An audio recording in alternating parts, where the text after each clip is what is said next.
Era uma noite aparentemente comum no subúrbio tranquilo de Midlothian, Illinois, Estados Unidos. No dia 10 de setembro de 1988, o silêncio da madrugada envolvia a casa dos Doalibi, onde vivia a pequena Jacqueline Marie Doalibi, uma menina de apenas 7 anos. Nascida em 17 de maio de 1981, adotada por David Doalibi, Jacqueline era a filha biológica de Cynthia Doalibi, e o casal parecia levar uma vida pacata com sua filha em um lar de classe média.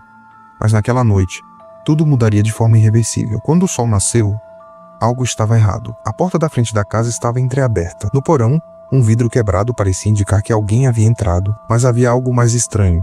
Não havia sinais de luta, nem qualquer tipo de alarde durante a madrugada. E o pior, Jacqueline havia desaparecido. Cynthia e David chamaram imediatamente a polícia.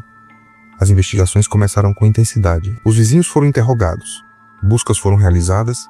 Cartazes com o rosto da menina se espalharam rapidamente, mas nenhum sinal concreto de onde Jacqueline poderia estar foi encontrado. No início, a hipótese mais aceita era de que um invasor desconhecido teria levado a criança. Porém, um detalhe intrigou os investigadores: o vidro quebrado do porão. Uma análise mais minuciosa revelou que os estilhaços estavam posicionados de forma que indicavam que o impacto teria vindo de dentro para fora, um possível indício de encenação. 4 dias depois do desaparecimento, em uma área próxima a Blue Island, a cerca de 15 quilômetros de sua casa, algo foi encontrado.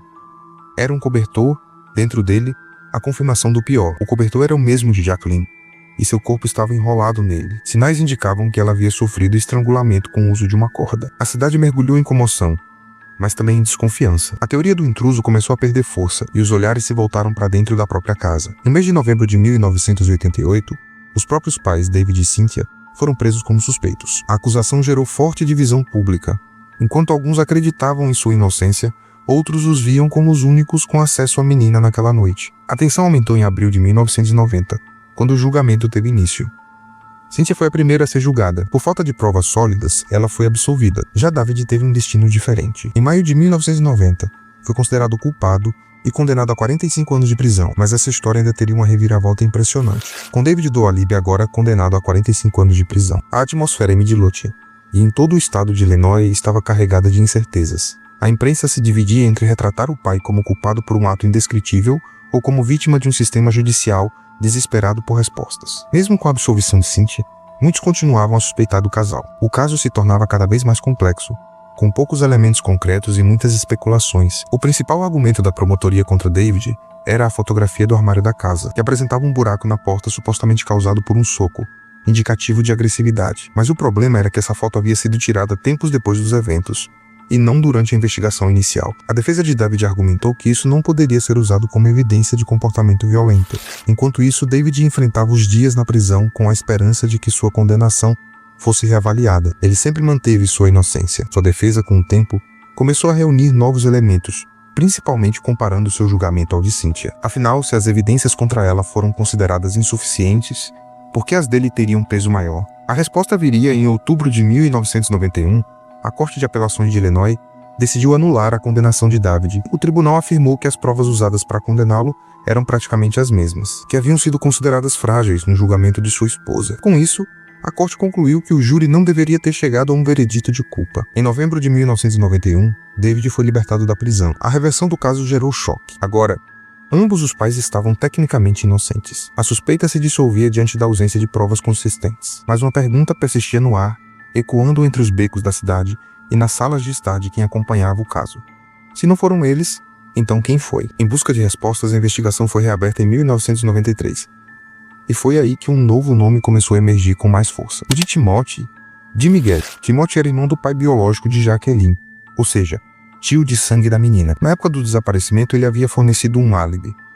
Disse estar jantando em um restaurante, mas com o passar dos anos esse álibi começou a ruir. Testemunhas que antes haviam sustentado sua versão começaram a mudar seus depoimentos. Detalhes inconsistentes chamaram a atenção dos investigadores. Embora nunca tenha sido formalmente acusado, Jimmy se tornou o principal suspeito.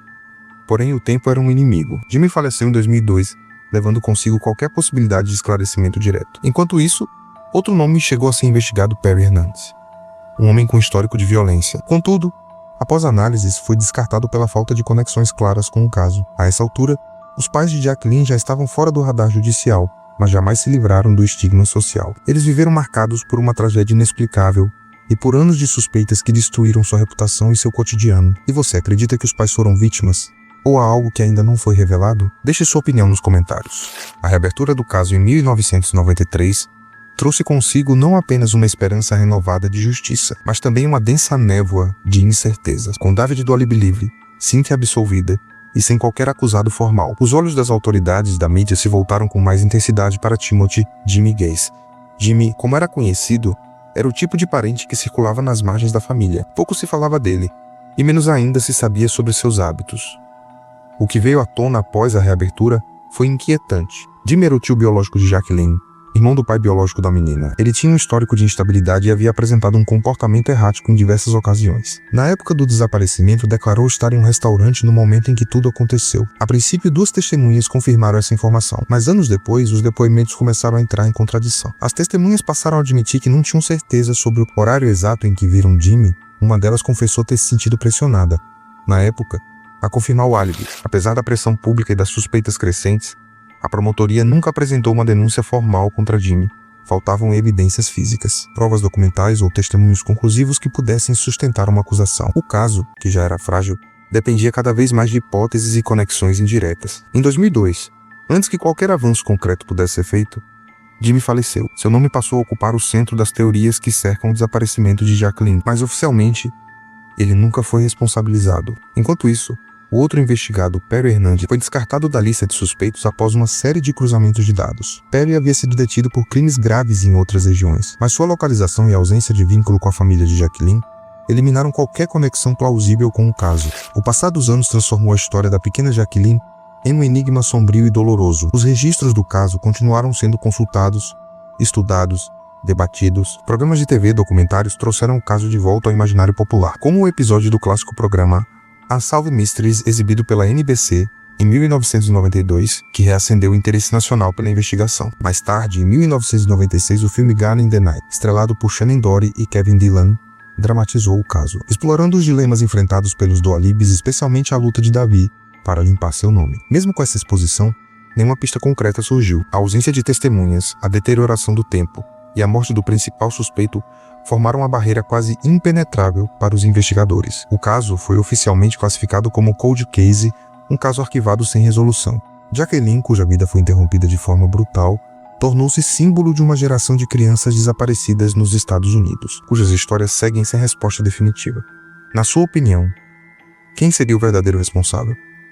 O tio Jimmy era culpado ou há outro nome escondido nessa história? Deixe sua teoria nos comentários. Com a morte de Timothy Jimmy Gaze, em 2002, o caso de Jacqueline do Alibi mergulhou em um silêncio ainda mais profundo. Jimmy havia sido, por anos, a única linha de investigação que parecia apontar para algo concreto. Seu histórico familiar, suas relações com a mãe biológica de Jacqueline e os álibis inconsistentes formavam uma combinação difícil de ignorar. Mas com sua partida, a esperança de interrogá-lo ou confrontá-lo com novas evidências desapareceu. Os investigadores ficaram diante de um beco sem saída.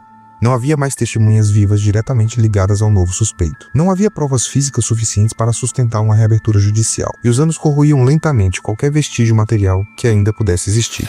Enquanto isso, David e Cynthia tentavam reconstruir suas vidas sob os escombros da tragédia. Mesmo após a absolvição e a libertação, jamais se livraram dos olhares de desconfiança. A sociedade muitas vezes é cruel com quem já esteve sob julgamento público. Mesmo sem culpa comprovada, a dúvida se instala como uma sombra permanente. David viveu o trauma não apenas de perder a filha de forma brutal, mas também de ser acusado, condenado e privado da liberdade por algo que afirmava não ter cometido. Cynthia, por sua vez, teve que lidar com o luto e com o fardo de ser julgada pela opinião pública, ainda que o tribunal a tivesse inocentado. O caso de Jacqueline passou a ser estudado em cursos de direito, usado como exemplo nas discussões sobre erros judiciais, investigações precipitadas e o papel da mídia em moldar percepções. A Corte de Apelações, que anulou a sentença de David, argumentou que não existia evidência substancial que diferenciasse sua situação da de Cynthia. Foi uma decisão que gerou debates acalorados. Alguns aplaudiram, outros acusaram a justiça de falhar em proteger a vítima. Apesar da reviravolta no processo e da morte do principal suspeito, o caso jamais foi oficialmente encerrado. Ele permanece aberto,